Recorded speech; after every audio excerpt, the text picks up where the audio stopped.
যুদ্ধবন্ধ এবং পরমাণু প্রকল্প ইস্যুতে যুক্তরাষ্ট্রের সঙ্গে একটি স্থায়ী সমঝোতায় পৌঁছাতে নতুন যে প্রস্তাবটি দিয়েছে ইরান, তাতে প্রেসিডেন্ট ডোনাল্ড ট্রাম্পকে খুশি করতে পারেনি।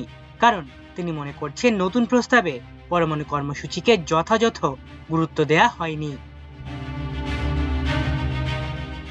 যুক্তরাষ্ট্রের ট্রাম্প প্রশাসনের এক কর্মকর্তা এই প্রসঙ্গে বলেছেন, প্রেসিডেন্ট ট্রাম্প নতুন এই প্রস্তাবটি ভালোবাসেননি, কারণ তার মতে নতুন প্রস্তাবে ইরানের পরমাণু কর্মসূচিকে গুরুত্ব দেওয়া হয়নি। তবে ইরানের নতুন প্রস্তাব নিয়ে নিজের নিরাপত্তা উপদেষ্টা এবং মার্কিন প্রশাসনের শীর্ষ নিরাপত্তা কর্মকর্তাদের সঙ্গে ট্রাম্প আলোচনা করেছেন বলে জানা গেছে। গত 11 এপ্রিল ইসলামাবাদের বৈঠক ব্যর্থ হওয়ার পর যুক্তরাষ্ট্রের সঙ্গে উত্তেজনা নিরসনে অতি সম্প্রতি 3 স্তর বা পর্যায়ের নতুন একটি প্রস্তাব দিয়েছে ইরান।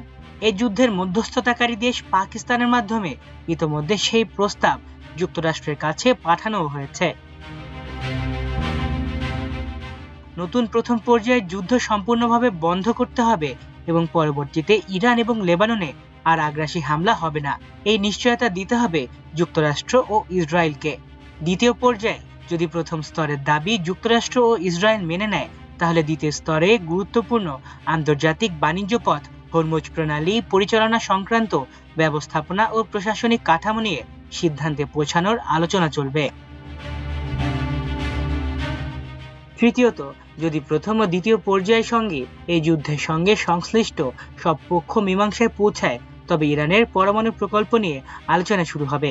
ইরানের পরমাণু প্রকল্প নিয়ে একটি স্থায়ী সমঝোতা চুক্তিতে পৌঁছানোর জন্য গত 11 এপ্রিল পাকিস্তানের রাজধানী ইসলামাবাদে বৈঠকে বসেছিলেন মার্কিন ও ইরানি প্রতিনিধিরা, কিন্তু 21 ঘন্টা ধরে আলোচনার পরও সেই বৈঠক ব্যর্থ হয় এবং প্রতিনিধিরা কোনো চুক্তি স্বাক্ষর না করেই ফিরে যান।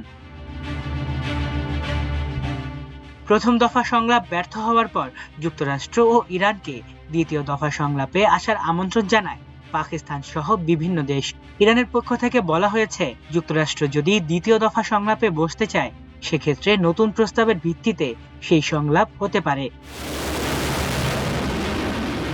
যুদ্ধ বন্ধ এবং গুরুত্বপূর্ণ নৌপথ হরমুজ প্রণালী খুলে দেওয়ার বিষয়ে ইরানের দেয়া প্রস্তাব যুক্তরাষ্ট্রের প্রেসিডেন্ট ট্রাম্প সহ নীতি নির্ধারকদের আলোচনার টেবিলে রয়েছে। হোয়াইট হাউসের পক্ষ থেকে জানানো হয়েছে, দেশটির নীতি নির্ধারকরা এই প্রস্তাব গুরুত্বের সঙ্গে খতিয়ে দেখছেন। হোয়াইট হাউসের মুখপাত্র ক্যারোলাইন লেভিট সাংবাদিকদের বলেন, আমি নিশ্চিত করছি যুক্তরাষ্ট্রের প্রেসিডেন্ট আজ সকালে তার জাতীয় নিরাপত্তা দলের সঙ্গে বৈঠকে বসেছেন। বৈঠকটি এখনো চলছে কিনা তা এই মুহূর্তে নিশ্চিত নয়, তবে ইরানের দেয়া প্রস্তাব নিয়ে সেখানে বিস্তারিত আলোচনা হচ্ছে। চলমান যুদ্ধ বন্ধ ও হরমুজ প্রণালী পুনরায় সচল করতে ওয়াশিংটনের কাছে প্রস্তাব পাঠিয়েছে তেহরান। তবে এতে ইরান একটি শর্ত জুড়ে দিয়েছে। তাদের দাবি অনুযায়ী পারমাণবিক কর্মসূচি নিয়ে বিতর্কিত আলোচনাগুলো এই মুহূর্তে নয়, বরং ভবিষ্যতের জন্য স্থগিত রাখতে হবে। এদিকে প্রেসিডেন্ট ডোনাল্ড ট্রাম্প শুরু থেকেই অনড় অবস্থানে রয়েছেন যে ইরানকে কোনোভাবেই পারমাণবিক অস্ত্র তৈরি করতে দেয়া হবে না। মুখপাত্র লেভিট বলেন, ইরানের বিষয়ে প্রেসিডেন্ট ট্রাম্পের রেড লাইন বা চূড়ান্ত সীমাগুলো অত্যন্ত স্পষ্টভাবে জানিয়ে দেয়া হয়েছে। মাল্টিমিডিয়া ডেস্ক, আমার দেশ।